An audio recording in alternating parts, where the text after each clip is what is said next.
بسم اللہ الرحمن الرحیم۔ جمعہ مبارک۔ کافر تو ترستا ہے تہواروں کو، اے مسلمان تو قسمت والا ہے جو ہر ہفتے عید مناتا ہے۔ تکلیف میں صبر سے کام لو، کیونکہ سونے کو آگ سے آزمایا جاتا ہے اور مومن کو تکلیف سے۔ دنیا نصیب سے ملتی ہے اور آخرت محنت سے ملتی ہے، لیکن ہم دنیا کے لیے محنت کرتے ہیں اور آخرت کو نصیب پر چھوڑ دیتے ہیں۔ اچھے لوگوں سے اللہ بہت امتحان لیتا ہے پر ساتھ نہیں چھوڑتا، اور برے لوگوں کو بہت کچھ دیتا ہے پر ساتھ نہیں دیتا۔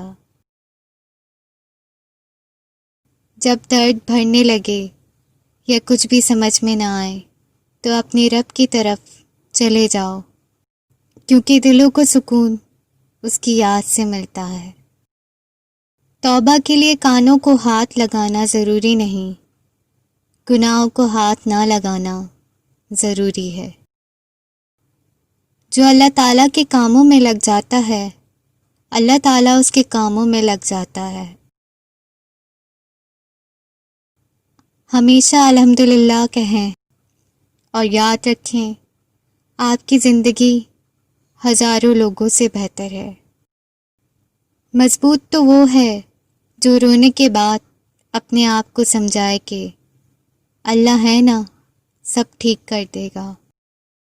جب تم تھک جاؤ تو کچھ دیر اللہ کے سامنے رو لیا کرو، مشکلوں کا وزن کم ہو جائے گا۔ وہ تو خالق ہے، کہانی بدل بھی سکتا ہے۔ تو جب بھی دعا کرے میرا رب وہ تجھے عطا کرے۔ تو جب بھی دعا کرے میرا رب وہ تجھے عطا کرے۔ تیری جھولی خوشیوں سے بھری رہے، بن مانگے سب وہ عطا کرے۔ تو ہاتھ اٹھائے بعد میں میرا رب وہ پہلے عطا کرے۔ آمین۔